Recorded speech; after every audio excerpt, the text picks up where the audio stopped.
Welcome back, everybody, to Exit 99 Sports. As always, Caleb Deloach, he's Cody Hinkebine, and Cody, we've pretty much wrapped up regular season basketball. Little asterisk for Jackson and Notre Dame Girls, but postseason is pretty much officially here across the board now in Southeast Missouri, across the entire state. Yeah, everybody's playing, waiting for March, and the playoffs are here in Missouri athletics. Yeah, and this past week, classes 4, 5, and 6 wrapped up their regular season games, some senior nights, and some makeup games from some of the snow we had. And then classes 1 through 3 played all their district tournaments. So those teams are already now into the state bracket. So that's pretty much how we're going to go through it. We're going to talk about those teams that still had regular season games, and we'll talk about some of the smaller schools, even though they're maybe a little bit outside of our area or not something we talk about as much. But mention all of them, and get into Class 4, 5, 6 postseason. Will start with the boys. I guess we can kind of allude to the Class 3 District 2 tournament. The one team here in Jackson that is in Class 1, 2, or 3 is Saxony. They went on the road to Greenville, playing Greenville at Greenville in their district. Coming up just short, lost 58-48. And Saxony finishes their season 7-18. Obviously not something you won. Tough stretch for those guys, tough year, but they do bring a good amount back, I know, in first year under Coach Scott. And I also saw they got a new athletic director coming in next season. So we'll see how they look like next year, what goes on in the offseason. Hopefully they can improve and get back a little bit more in the win column there. And then Tuesday night, I guess I'll mention Notre Dame played Dexter. They blew out Dexter. That was pretty much the decider in Class 4 District 1 of who was going to be the 1 seed in that. They had not played yet this season. Notre Dame had beaten Kennett, who kind of felt like the third best, who felt like they were up there in that tier, but Notre Dame had already blown them out. So Notre Dame hosted Dexter and crushed them 67-43. Just left no doubt. They just were the much, much better team throughout the entire ball game. And speaking of Kennett, they hosted Cape Central in what was Cape's last game of the season, regular season. Cape went down there, came out with a victory. It was a close one, 50-41. It stayed pretty close. Without the scoring of Tyshandre Edwards, the offense has been a little bit tough to come by for Cape Central. The defense continues to play well, but again, it's tough. They have, one good guy, Dyson Watson, who can put up 20, 25 a game. And they have good shooters around them, and if those guys are hitting shots, they can be competitive. We saw that. They played Jackson really close earlier in the year. Cape comes out of there 50-41 with the victory. And then the game that you called, Cody, the Indians drop a game, maybe a little bit of a surprise to some people, 66-57 against Seckman. I was not there, so Cody, I'll let you take it over. Tell me everything that happened kind of in that game, and how did Jackson lose this game? A team they haven't lost to in a long time. Yeah, kind of a big game there. Determined the seedings for district. Obviously, Seckman and Jackson near the top of their district, but two defensive teams came out offenses galore in the first quarter. It was 19-18 after one. You knew it was going to be a back and forth, a little bit up and down game, and then Jackson kind of just came out flat in the second quarter. That was kind of the difference maker, as a little bit lax on the defensive end, to be honest. Something you don't see out of Jackson much, but I believe Seckman started the second quarter there on a 9-2 run. Coach Toma, a little frustrated, pulls some guys from the game, kind of rotating through the bench, and Seckman kind of coast to a 9-point victory there. Jackson kind of tried to cut into it. It got as high as a 15-17 there in the second half. Jackson cut it down towards the end, but really the final score a little bit closer than the game was there at the end. But Jackson, like I said, maybe a chance to get revenge in the coming week. Yeah, they're in the same district. We'll talk about they're going to be on the same side. And something I knew beforehand is, according to Misha's records, Seckman had never beaten Jackson before. Jackson coming in was undefeated. Was a lot of those coming in district play. I know my senior year was the first time we have recorded playing against Seckman, and it's been all Jackson in that matchup since then. Did you kind of feel, that on the Seckman side? Like it felt like this was maybe more of an important game to them than it might have kind of been to Jackson, even though it was Jackson's last home game. I feel like Seckman was a little bit more Yeah, they came out ready to play. Definitely increased the pace a little bit. You could see that out of the gate, ready to play. You thought that Jackson may be able to wear them down. As a Jackson fan, you've seen them start a little slow in the first halves, but Jackson just never able to gain the traction, get back in it once Seckman pushed the lead to double digits. Yeah.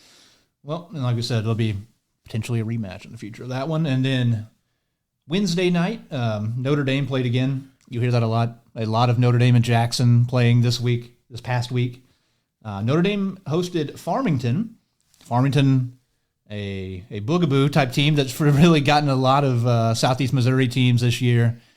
And they did so again. They beat Notre Dame by 10, 63-53. Notre Dame played them well. They played them pretty close throughout the ball game. Farmington just a little bit more down the stretch. And I believe that did it for Notre Dame's regular season. And they go into their district as the 1 seed, especially because they've already knocked off, Dexter and Kennett and Fredericktown in that district already. So a solid season, solid into the season. Farmington, a very good team. They're going to be the number 1 seed in their district. And so it was definitely, they were definitely favored to win, I would say, but Notre Dame has played well. They keep playing good teams close. They played Borgia close. I thought they had a chance to be really competitive. They were, but just not enough down the stretch. Thursday, no Kate Jackson games, but notable. Sykeston hosted Father Tolton, beat them 70-58. Sykeston just looked really good right now. We're going to talk about their district in a minute. They look nearly unbeatable. They are crushing people right now. I mean, I think this was their closest game, winning by 12 in about a month and a half. So they've been crushing people. And then the team that Jackson saw Friday, Lutheran St. Charles, lost to Poplar Bluff. And then, Cody, I'll let you take the floor again. You had that game up at Lutheran St. Charles. Jackson playing their last regular season game of the year. How'd that one go? Yeah, Jackson goes on the road. Never really in doubt. Jackson played well. 3 good players on the Lutheran St. Charles team. They were the only 3 players to score through the first 3 quarters. But Jackson did very well locking down on the defensive end. Got a little sloppy there in the third quarter. Jackson with multiple turnovers. The press kind of sped him up a little bit, but Jackson kind of able to coast to a 14-point victory there, 58-44. As you mentioned, last regular season game, Jackson gets to 20 wins on the season. Right. Yeah, that's a good accomplishment. I looked that up earlier in the year. Jackson, they did it a couple years ago when they went to the Final Four, but this is only the second time in a decade, really, that they've hit that 20-point mark, or 20-win mark. Sorry, not something that's easy to do, and they play a really tough schedule every year. So yeah, good job finishing out the season, hitting 20 wins before district play. So great season by the Indians here in the regular season, and we'll kind of do a season postmortem maybe after all the playoffs and everything are over. Eventually get into all that, but good season by the Indians, coming up with a victory on the road. And then we'll go over to the girls' side from this past week. Notre Dame went up to Park Hill Central, and Park Hill Central beat them 68-54. Park Hill Central, a tough team. They played Jackson close at Jackson earlier in the year. I saw them there. And, they're coming off of a state championship run themselves. So a good team, tough loss for Notre Dame. They finished the year with a very, very tough schedule down the stretch. And then here at Jackson, they hosted Dexter and blew out Dexter. It was a rough game. It really kind of showed kind of where Jackson girls are at relative to maybe the rest of the SEMO Conference, Southeast Missouri. As a whole, the one note I made about the game, Dexter did not even get a field goal attempt until 2 minutes into the ball game. And that was, I think, the first time they crossed midcourt. Jackson kind of came out in the full court press, turnover, layup. The game was over in about 2 minutes. Dexter didn't make their first shot until there was 4 minutes left in the first quarter. So it was over with very early in that one. Jackson won 63-24. Even scoring across the board. Nobody really stood out. Everybody's around 8 to 7, 10 so points here and there. And then I guess I mentioned on Monday, a little further north, St. Vincent. You probably say the best team in Southeast-ish Missouri, going up to Perryville. It's because they beat Jackson. That is the only loss Jackson has on the season. They went on the road to a good Cardinal Ritter team and actually got blown out 67-41. So that was a little bit of a surprise, kind of the margin in that one. I know you were at the St. Vincent game, and they played Jackson. Cody, kind of what do they what do they show? What do they have out there? Yeah, length and athleticism, to say the least. Turn you over, hard to throw over them or through them. Really locked down on the defensive end. Obviously, the height, a factor. The Rubel girls, very good. But yeah, above average on the defensive end. Make it hard to score inside. And then Tuesday, one game at North County. Saxony went up there. Heartbreaker. They played it very, very close. Lost 47-45. It's a good chance for them to get a win. Unable to do so, however, up at North County. And then Wednesday, Notre Dame. As I mentioned, tough schedule. Lutheran St. Charles boys, not great, under 500. Their girls, incredible. They're led. I mean, the entire team is phenomenal. They've got size, athleticism. Their best player is going to Kansas State. I think she was a 5-star. Has offers everywhere. So they were very, very talented. It was actually a close game after one quarter. But then Lutheran St. Charles really just laid it on. They got in the press, turned Notre Dame over a decent amount, and won that one 65-24. And Thursday, a couple more games. Notre Dame played again. They had a crazy busy week. They went to Farmington and ended their season with a victory there up at Farmington, a big win. I'm pretty impressed at the margin of victory. 57-32. Farmington's a solid team. And so Notre Dame finishes off the regular season on a high note, going up to Farmington. And then conversely, Saxony played a good Potosi team, lost that one 77-53 to finish out their regular season. And then I lied. Notre Dame played one more time against St. Pius, the 10th. I thought it was over. No, they played 4 games a week. Yeah, went 1-3 this week. Tough week for Notre Dame girls. Yeah, they lost by 21 to St. Pius X. They're led by a pretty solid player. I think her last name Blankenship. Scored her 1,000th career point. Kind of killed them inside a little bit. And then Jackson finished off their week with a couple wins. I mentioned they beat Dexter early. They played Sykeston, beat them 75-20. Just a dominant win. I wrote this down.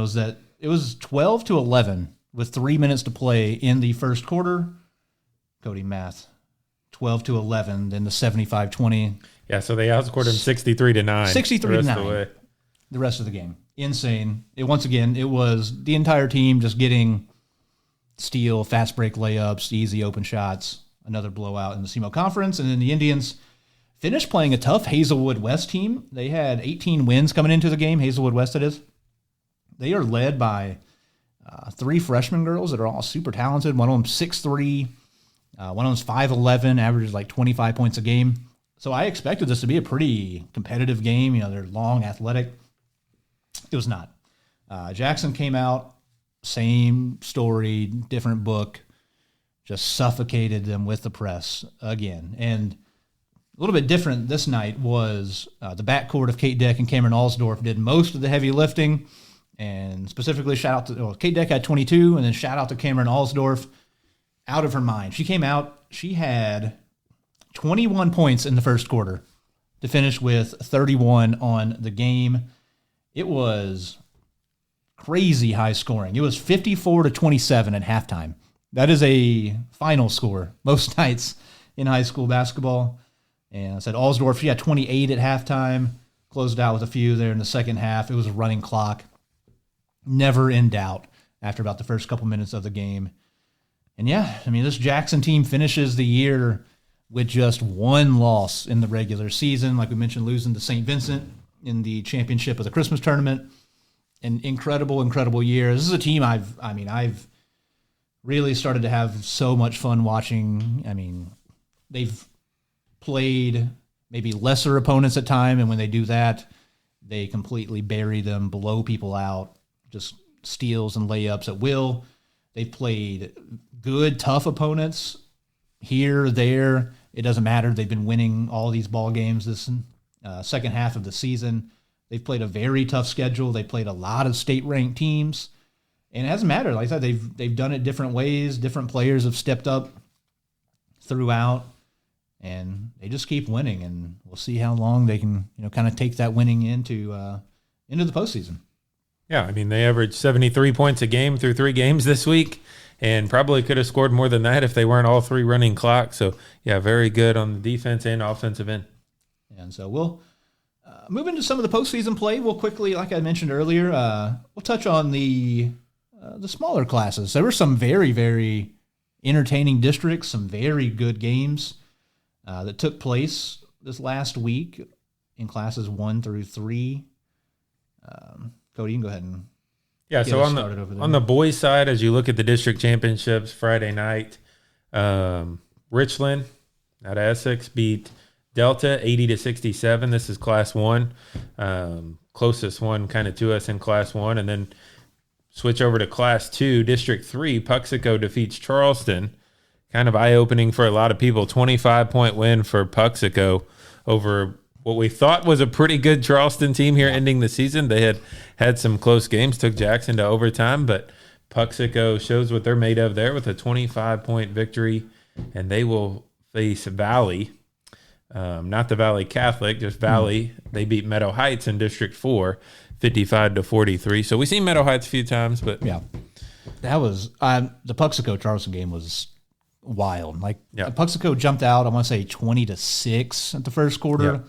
I mean, they took it to them. Charleston cut into it. They brought it back to like 6 or so. They went on a decent run, and then as soon as they did, Puxico finished the half just on a huge run themselves, knocking down shots, playing great defense as they have all season, holding Charleston to 42. Yep. Also earlier in that tournament, shout out to Oran, they upset Bernie, but then they got beat there by Charleston. But yeah, Puxico, man, they look, poised to make a little bit of a run potentially here. They're in a good spot. Like you said, they're playing Valley. I don't know too much about Valley, I'm going to be honest, but I have seen Puxico now a few times, and I do like what I see, and I kind of trust their team's going to show up. They played tough games, they played tough opponents, and they keep winning, keep playing winning basketball. So it's been fun to watch them so far throughout this season. We'll see how far they go into the playoffs. You said they're going to be playing Valley, and who could they potentially be matching up after that? That would be tomorrow night, March 3rd.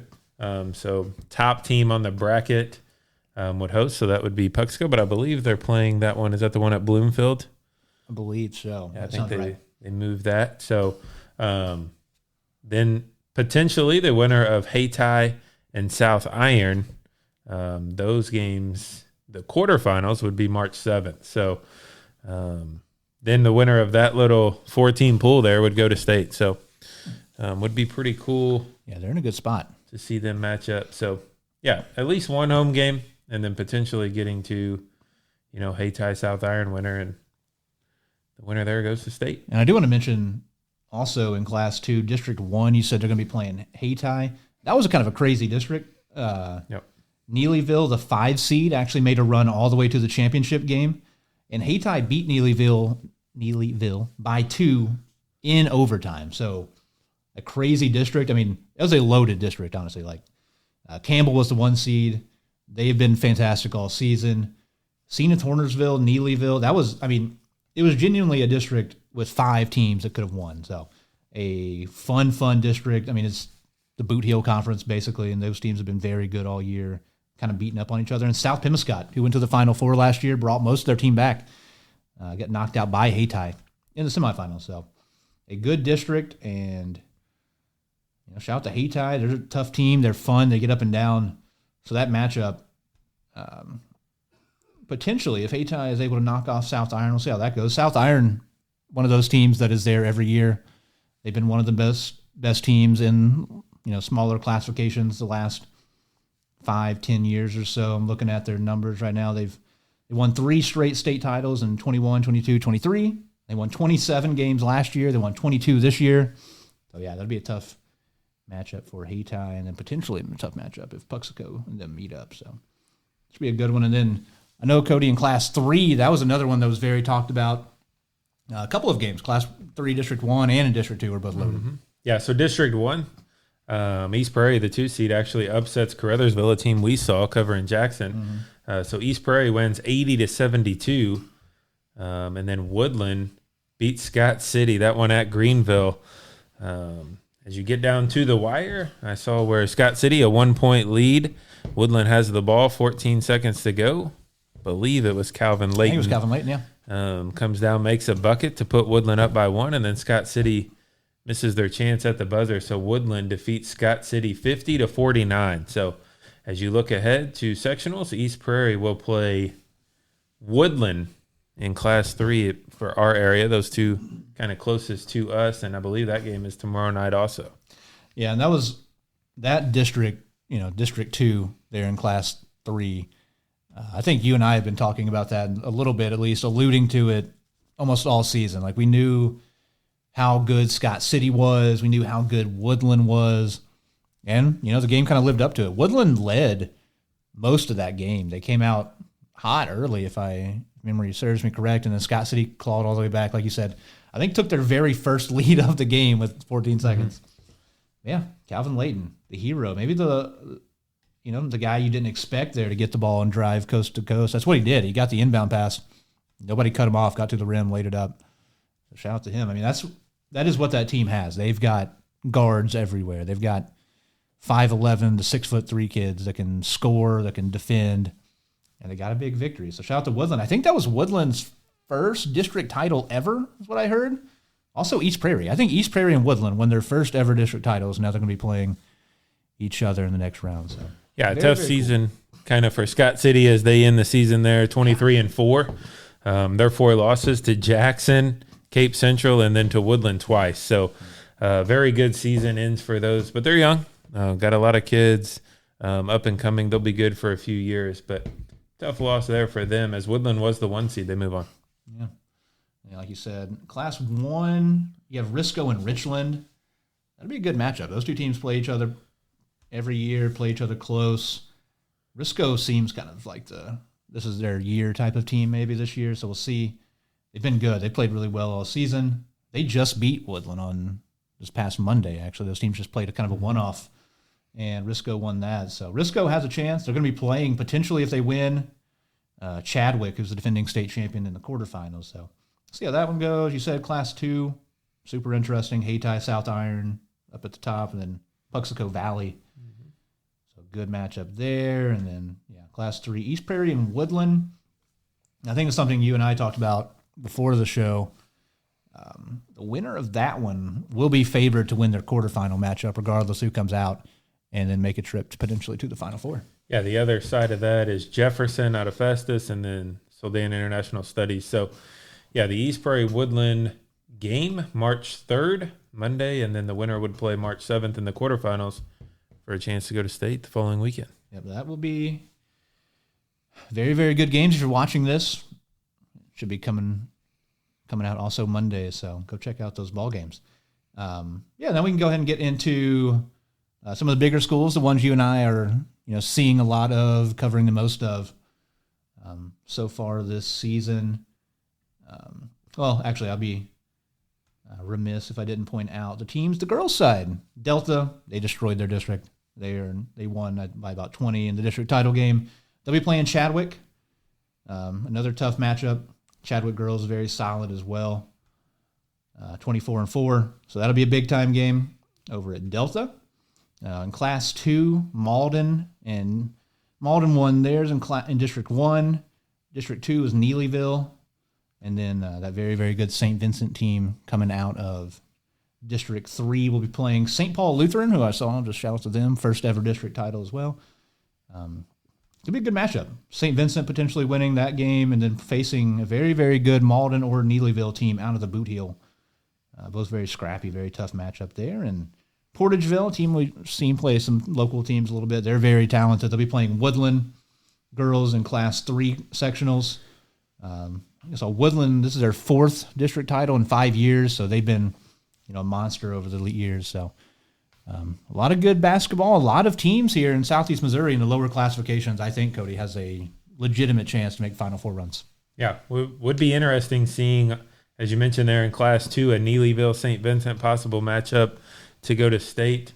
For those of you that don't know, if you're on the Mitchell website, if you're looking at some of these brackets, odd number years, so the team on top of the bracket kind of hosts. So it's like districts 1, 3, 5, they're going to host here in the sectionals. So May not be at their home school. As I mentioned, some of the schools like St. Vincent, I think they're going to play at Perryville, but they're going to host in their town. Yep. Yeah, and that's cool. I know those people want the home court advantage, obviously, but I like kind of the opening up to get to a bigger school and playing somewhere that more people can get out and kind of see those games, which can be hit or miss sometimes. Some of the gyms, you get to host some of these things, only hold a couple hundred people. So I like seeing a move to a couple bigger schools just to get a few more people in to watch those games. And I guess now we can jump in, talk about classes 4 through 6. So we'll start on the boys' side. Class 4, District 1, I mentioned earlier, Notre Dame is going to be the 1 seed, and that's going to be played at Fredericktown. And, I mean, Cody, I believe Notre Dame has beaten the top 3 seeds or top 4 seeds or the 3 seeds below them, that is, in this district already. So, we can talk about it a little bit more, but I definitely feel like Notre Dame is a heavy favorite at this point to come out. Yeah, so their first round games will be Monday. Notre Dame gets the bye as the 1 seed, so they will play in the district semifinal on March 5th. That game slated for 5 o'clock, I believe. Yeah, 5 o'clock, and then the championship game Friday night on the 7th. Yeah, as you mentioned, at Fredericktown. So definitely a winnable district for Notre Dame, as you pointed out. If they were to win, you go to the next week. District 2 kind of bracket has Potosi and Park Hill Central in it. So Notre Dame in Class 4, a winnable district. Yeah, they have a path, like you said, to the Final Four. I mean, I wrote down the teams in their district tournament field. Notre Dame has played Fredericktown, Kennett, Dexter. Given they played Fredericktown, I think, like their very first game of the season. So if they do face off in the semifinals, it could be a different game, could be a closer game. It will be at Fredericktown. Playing in the postseason on the road is definitely a tough task. But these are the scores from those 3 games. They beat Fredericktown 66-28. They beat Kennett 63-38. They beat Dexter 67-43.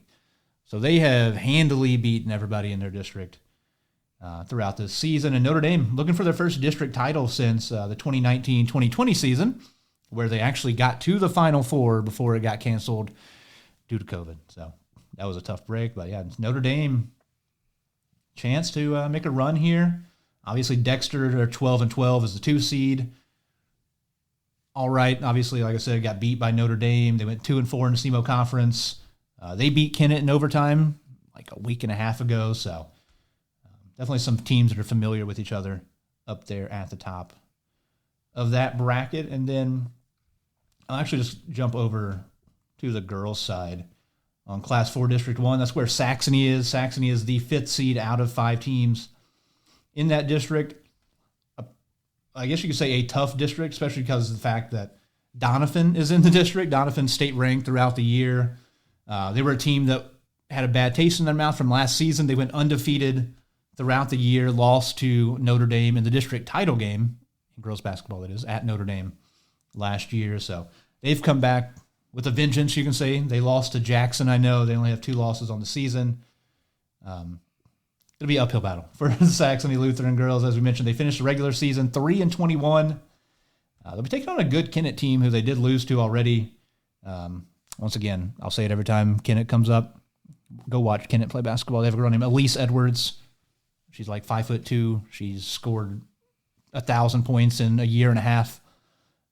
She's incredible. She averages like 35 points a game. So go check her out. And Saxony had a chance to maybe pull off an upset, a team that's already beaten them, but they do have to go on the road to Kennett. So a long drive down there for the Crusaders. But out of that district, I will have to lean Doniphan coming out there on that girls' side. And then switch back over to the boys in maybe the most compelling, at least coming into the year, Cody, Class 5 District 1. What do you think about the bracket over there? Yeah, obviously Farmington's the host, a pretty good advantage being the 1 seed and hosting your district, but the number 1 team in the class, Sykeston, just happens to be the 2 seed because Farmington has beat them.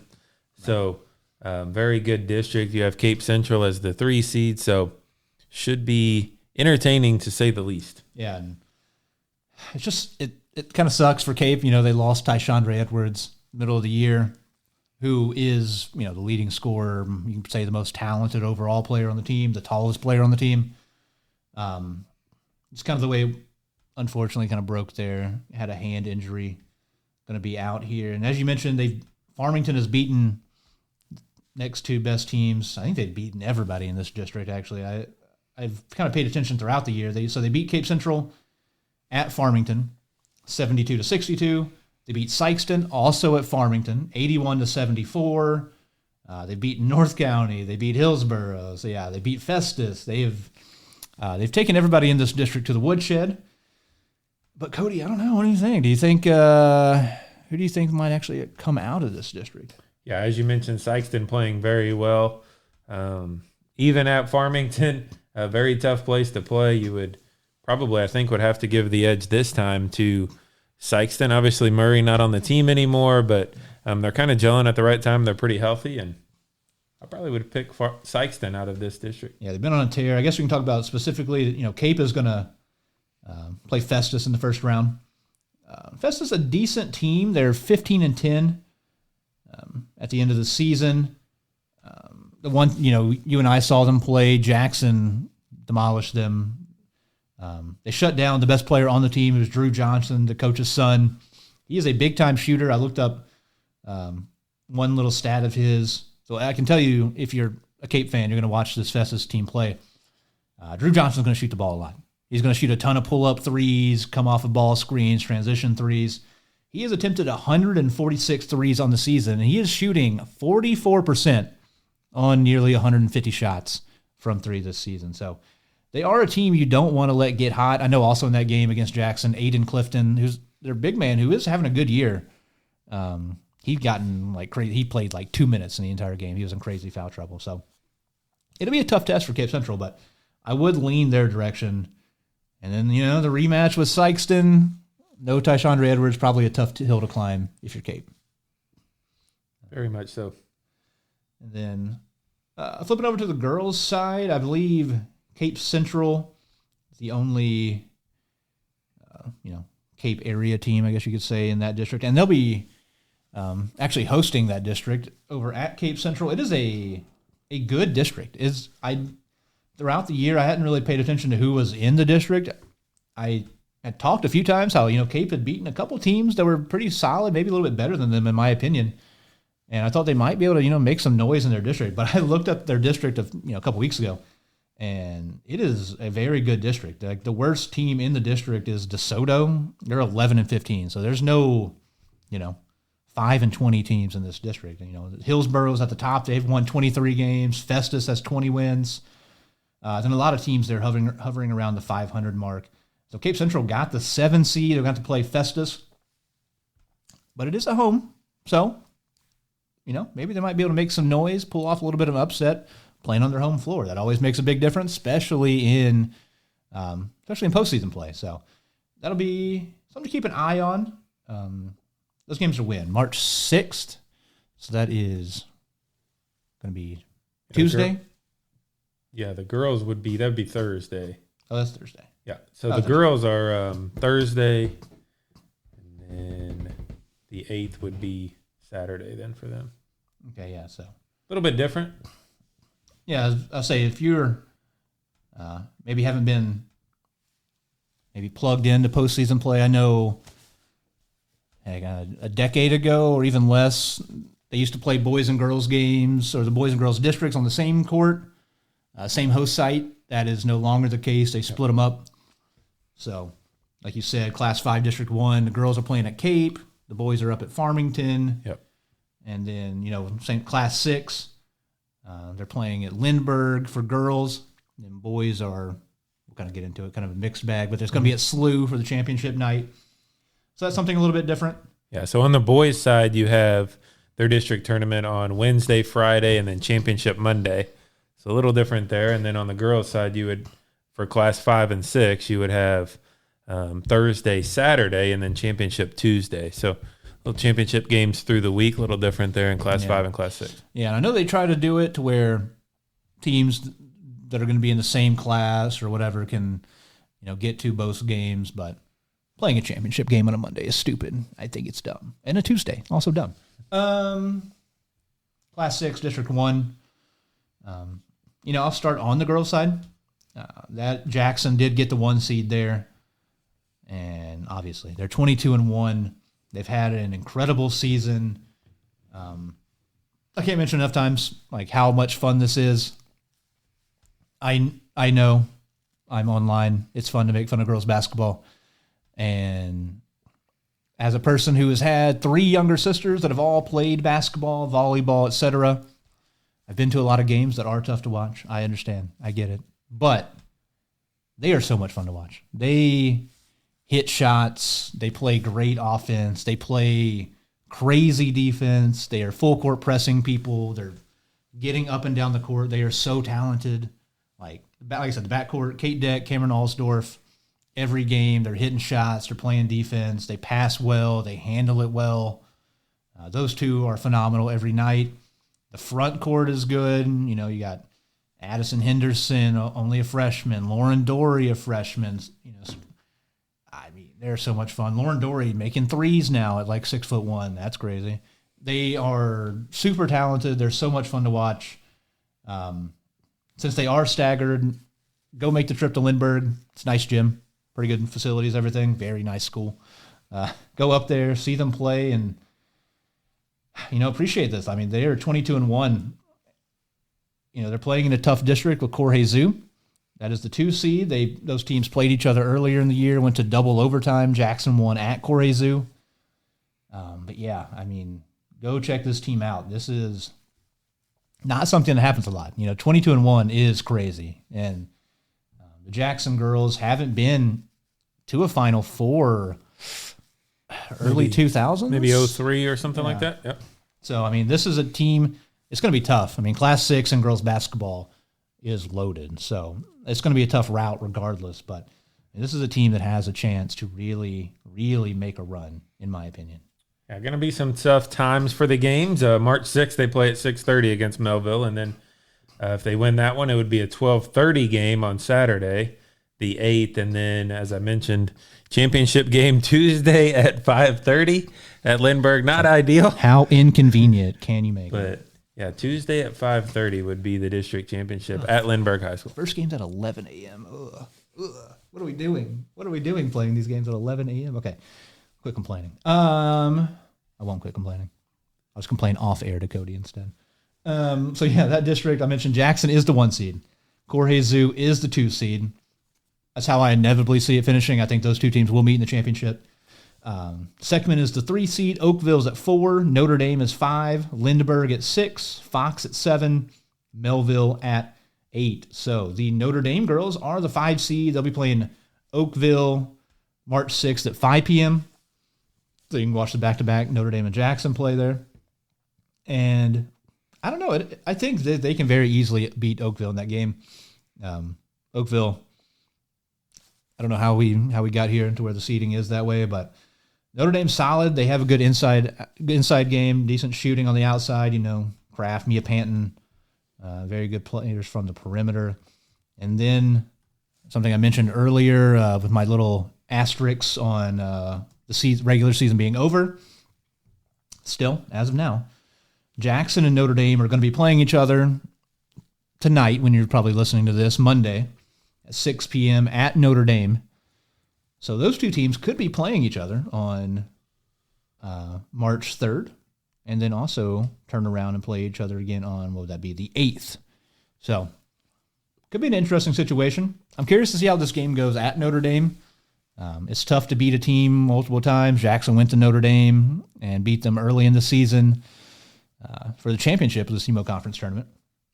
I know Notre Dame's going to be fired up. It's a rivalry game. These 2 teams are usually considered the class of Southeast Missouri and girls' side. So I know Notre Dame's going to be fired up to try to beat them here at their place. And then, let's say Jackson wins that, then you got to try to beat a team 3 times and then twice in a week. which is very, very tough to do. It's tough to do mentally, just like getting over that hump of like, hey, we've already beat these guys. We can just cash it in. You cannot, because it's playoff time. If you cash it in, you might be heading home. So that should be and could be a very, very fun semifinal game there between Jackson and Notre Dame. Some of you are probably asking yourself, how is Notre Dame Class 4 on the boys' side, Class 6 on the girls' side? You mentioned how we've laid it out, I believe, 2020 or something like that, Misha passed, where they have a championship multiplier now. So based on how good you've done the last 5 or 6 years, how far you've advanced in the state bracket determines what class you are placed in the next year. Obviously, Notre Dame girls have been very good the last handful of years, so they are Class 6 based on making it to the Final Four. The boys have not been as good, so that's why they're down in Class 4, but a chance to make a run this year and possibly move up next year. Yeah, no, the system, I get the system. I know why it's there. It makes sense in a way for the private schools. And it's basically just trying to level out the DeSmits of the world, the Incarnate Words, the St. Joe's Academy in St. Louis of the world, which it does. Those teams are now in like some of the biggest classifications in the state. But the times where it kind of screws you over is when you're, a Notre Dame or a Saxony. Yeah, you get kids from around the area, but you're not getting kids from Canada or, somewhere in Eastern Europe. You're getting kids from whatever, Shawneetown and Oak Ridge or, Oran. So I saw it a few years ago, kind of hurt Saxony. They had like crazy run of super talented teams. They had, like one class that had like 5 girls playing college sports. And then they got moved all the way up to the same district as Jackson. And now they're all the way back down in Class 3. So somewhere that makes kind of size sense for them. So it's good, and it kind of hurts some teams a little bit in the long run whenever you have crazy runs or really, really good classes. Notre Dame, solid team. They're going to be good in the future. They've got very good young talent as well, and they have a lot coming back next year that I really like on the girls' side. And then, like you said, the boys, if they make a Final Four run, they could be bumping up Class 5, maybe back with Cape and Sykeston's of the world, maybe worst case scenario for them, maybe Class 6. But it'd be fun. And Notre Dame's another team. They lose like half the school. They have like 10 seniors on the varsity boys team. But they're another team. A lot of really, really talented young guys. A very good JV, very good freshman team. So a lot coming up there. And I haven't mentioned it specifically on the boys side, Cody. What are we looking at? You can kind of give the whole overview there on the Class 6, District 1, where Jackson's at. Yeah, so Jackson, I mentioned the Jackson-Seckman game earlier in the week would determine kind of their seeding. Lindbergh gets the 1. The 2 seed did go to Seckman.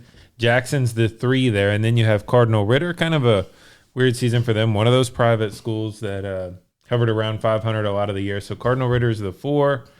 And then SLU High is the 5. You got Oakville, Melville, Fox to round out there. So talked about it earlier, but the 5th, March 5th, would be their quarterfinals for districts, and then Friday night their semis, and then championship Monday for their districts. As you look at District 1, SLU High is supposed to be the host. They kind of couldn't host 8 schools in one night, so don't have it there. Simple. The 1 seed Lindbergh will host their side of the bracket, 2 games, and then the 2 seed now Seckman will host their side of the bracket, 2 games, and then the rest of that, the other 2 nights would be semifinals and championship back at SLU High. Yeah, and then I guess kind of peeling into the district, it's really anybody's district. This is I expect it to be very competitive, very even, potentially. I mean, let's look at it top to bottom. Lindbergh, they are the 1 seed. It's kind of a transitive property thing. Lindbergh beat Seckman beat Jackson. So it's just kind of how we got to seed it out. Lindbergh is good. They're pretty solid. I watched them play the other day against John Burroughs. They dropped a game. John Burroughs is crazy talented. They're good. They're solid. I mean, they're a team that lost quite a bit off last year's team. We saw them play. Jackson played them in the district semifinals last year at Lindbergh. They graduated their I think his name's Sunderland, big like 6'11" center inside. Their best guard, their point guard, graduated as well. So, but they still bounced back, had a good season. Got them at the 1 seed. Seckman. I don't know what to think about the Jackson game against Seckman. It was a shock to me the way it went down. But these are two teams, Jackson and Seckman, I consider to be similar athletically, similar talent-wise. So, I mean, Lindbergh being a championship wouldn't surprise me. Seckman making a championship wouldn't surprise me. Jackson making a championship would not surprise me. And then at the 4 seed, you've got Cardinal Ritter, who is an unknown, I guess you could say. They are bad record-wise. They're under 500. They've played a lot of really good teams. They play a lot of out-of-state teams. Frame of reference, they played at Farmington and blew out Farmington 74-53. So nothing makes sense there. They have won 2 straight. You have it open. What's their? They have gone to the Final Four 5 straight years. All right. Yeah, not all of the Class 6. Cardinal Ritter hasn't been in Class 6 all of the last 5 years, but they have won 4 of their last 5 state titles. So last year they came into districts with 11 losses. So if that tells you anything, they went on to win state. So a team that could make a run. Yeah, I think that's what you're alluding to. It does not matter what their record is. I mean, they're talented.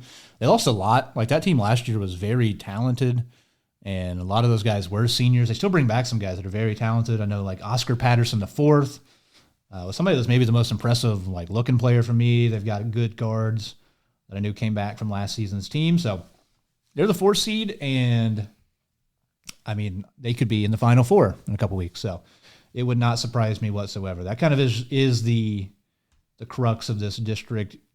Who knows what's going to happen? And then SLU's going to be, well, they're not going to get the host now, the first round game, but they're a solid team. They're around 500. They have really good players. For any older St. Louis Rams fan, they have Orlando Pace's son on the team. Fun fact. Landon Pace, good player. I don't know. Cody, what's your guess? Yeah, kind of right there. Should they beat Cardinal Ritter in the quarterfinals, they would host the 1 seed Lindbergh. So it could be an interesting, as Caleb said, you talk about how these are seeded. It has nothing really to do with Misha. All these coaches get in a room. Coach Brownsberger kind of talk this post-game, but yeah, they all kind of get in a room. They meet. They talk about their record, who they've played, who they haven't. Jackson, I believe, only played 2 of these district teams, so it's kind of hard for them to say, hey, we should be higher after just losing to Seckman. But you mentioned Lindbergh having it. So the coaches kind of hash it out and where they should be seated, and then all the coaches vote, similar to like the Christmas tournament, conference tournament, stuff like that. So, yeah, I could see, as you said, any of those top 4 winning it. Could definitely see Jackson playing a little bit better than they did against Seckman. I think there's going to be a little bit of extra motivation there. Maybe an extra motivation from Coach Toma also a little bit. I don't know. Yeah. What do you what do you think, Cody? Let's call a shot here. Are we going to be homers? Is Jackson going to win the district? Yeah, I could maybe see Jackson making it to the district championship.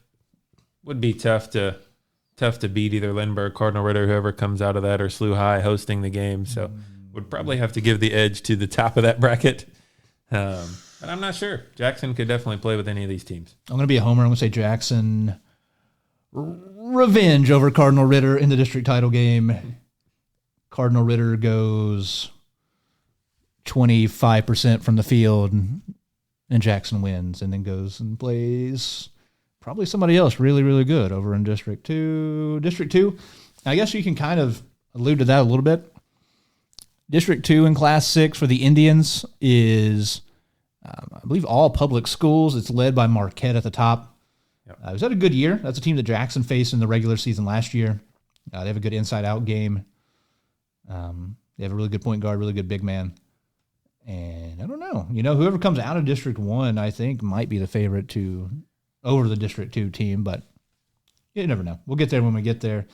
But the District 1 team, if you are, since we're talking about Jackson and all these District 1 teams, like you mentioned earlier, Cody, Misha does it now. Another thing, if you don't know, I think that was just last year, wasn't it, to where they started doing no more neutral site games? Yeah, the top team hosts. Yeah, yep. So like when I played, We played our sectional at like Northwest High School against Chaminade. We played a quarterfinal at Lindenwood. They've played at like Jeffco, places like that. So yeah, if you are Jackson, if you're Cape, if you're Notre Dame, if you're Saxony, and you win your district, then you will be hosting a quarterfinal game with the opportunity to go to the Final Four. So that is huge. That's a huge advantage. Making those teams who are, I'm just going to guess, all from St. Louis you'd be playing, make them make the drive down here, 1.5, 2 hours, whatever it is. I know as a Jacksonian, as a person who does the radio, Cody and I, we're the ones making the trips to St. Louis a lot of times. So it'd be fun to make one of those teams have to come down here and play. And so that might be the case. I guess we can look at that briefly. Like I said, over on the boys' side, Marquette's the 1 seed in Class 6, District 2. I definitely like them to come out of that district. Just as a quick guess, you can say on the girls' side, Class 6, District 2, Rolla is the 1 seed. Rolla's had a very good year. They're 22-4. You got Eureka, who is a consistent force in that district as well. That district will be played at Lafayette, so definitely closer to Eureka. They'll have the home court advantage if they are in a championship against Rolla. So that will be something to monitor potentially if the Indian girls get out. Class 5. Cody, could you pull up Class 5? So like I said, District 1, if you're the boys. I like Sykeston at the moment. They will have to go on the road. But I know that Class 5 District 2, Cody, is pretty loaded with talent over there. Yeah, Webster Groves is the 1. You have Vianney as the 2. St. Mary's Southside, who Sykeston did play, as the 3 seed. So pretty good district over there. And a chance for, if you are Sykeston coming out, chance for some revenge maybe. Vianney is hosting their district. So I think it would, even though they're at home, it would still be a little bit of an uphill battle, I think, against Webster Groves for them. But if Vianney comes out and Sykeston comes out, last year, Sykeston, number 1 team in state, rolling, just crushing everybody, has to go on the road to Vianney for that state tournament game. And, Vianney in their home court, small gym up there, got hot, making everything from 3, kind of put it on Sykeston. So if you're a Sykeston fan, maybe a little bit of chance for some revenge. Get Vianney down at the field house, and it's a tough place to win. Cody and I were there, watched Jackson get blown out a couple weeks ago. So it is a very, very tough place to win. So we could potentially be seeing some really, really good matchups there if we get into, for the teams around here get out of districts. Right, yeah. So classes 1 through 4, you have 16 districts. So they have to play a sectional game to get to state quarterfinals. But in class 5 and 6, there's only 8 districts on the boys' side. So you only have to win 1 game after districts to make it to state. Yep. So yeah, pretty cool setup. There's a lot of teams, like we said. I mean, in the smaller classes especially, there's a lot of teams that I think could really make a run. But then some of the local teams definitely with a chance to make a run, get out of districts, and then potentially, go further and get into the Final Four. And is the Final Four, is that back at Mizzou now? Yeah, it's back at Mizzou this year. I don't have the exact dates, but we'll talk about that more next week. Yeah, but it has been at Springfield up until this point. So back at Mizzou. Cody, you got anything else on the basketball postseason side of things? Anything like that? Pretty much it. Exciting times. Exciting week as everybody gets into district play. Yeah, and then I've got the results from the state wrestling tournament. Jackson sent, I believe, 7 boys and 1 girl to the state wrestling championships. The Indians are in class 4 on the boys' side. There's 4 so they're 4 out of 4. And on the girls' side, there's 2 classes, and Jackson is in the class 2 on the girls' side. And I'll start at 285. Bryson Wessel won the district, so he came in wrestling well. He finished 4th in state at 285, so good result there for Bryson. He's had a great year. Things have kind of been progressing recruiting-wise on the football side as well. He's starting to get some attention, so he's having a heck of a run right now. Joe Amore, another Indians football player, he finished 4th in his weight class at 175 in class 4. At 132, Cade King on the boys' side was the highest finisher for the Indians. He won his third place match, finishing third there. And at 120, Grady Rice got onto the podium there, finished sixth at 120. And then over on the girls' side, Kaylee Milam was the lone state finisher for the girls. And she had a heck of a run all season long. Phenomenal year. She pinned everybody through the SEMO Conference tournament. She won her district as well. She falls to a very good undefeated wrestler from Camdenton, Abigail Fulsang. So Kaylee Milam in the championship finishes second over on the Indians girls wrestling side. Huge moment for her, a new sport kind of on the girls side of things. Girls wrestling has not been around very long. Not a storied history, obviously, on the Indians girls side. Only a few years in the program, but Kaylee Milam kind of picking up the flag and is really, trying to cement herself as one of the best girls wrestlers here at Jackson ever. She's got another year in school, so congrats to her. Finishing second, so a lot of great finishes there on the wrestling side, as always, the Indians wrestling program. One of, if not the best in Southeast Missouri, and then always, a team that sends a lot of people to state, and they finish pretty well there at state this year. Got a lot of people on the podium. So, Cody, anything else you want to hit on before we head out? That's it. So, thank you guys all for listening. As always, Cody and I will be available to talk to you some more on the radio, 104.7. I believe I'll just have the Jackson game against Oakville. So, on Wednesday? Mm-hmm. We'll be on the road at Seckman High School playing Oakville. First round of districts. 5:15 game. 5:15, so I'll hopefully be on air around 5 or so, making the trip up there a little early. We mentioned always Ryan Winkler with our same station. He'll have the game on the radio, 95.7 Cape Radio. As of now, I don't know all the streaming situation. I know if you are trying to watch a game, they're going to be streamed through Misha TV. Misha TV has a website you can look up. They have an app for phones. They have an app for smart TVs. So if you can get logged in, purchase the games, they're $10.70 or something like that for each game. So have that in mind. If you don't want to pay, listen to us talk a little bit of basketball. So we'll have the Jackson games, all district tournament, as long as they are in it. Ryan Winkler on 95.7 Cape Radio.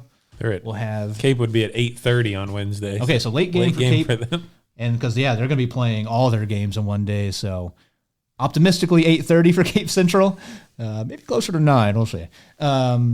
Check him out on the radio there, or make the trip. Farmington, not too far. Go check them out. Taking on Festus. It's been a fun basketball season. We are here at the very, very end of it.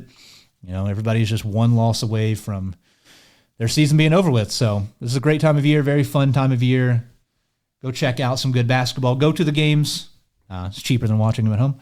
Go to some of the games. Check them out. It'll be a lot of fun. A lot of good games coming up here in District Play. So thank you all for watching. Thank you for listening. Make sure to like, subscribe, all that good stuff to see all the content, see all the videos we have coming up here throughout this basketball postseason. So for Cody, I'm Caleb. We thank you guys for watching. We'll see you in the next one.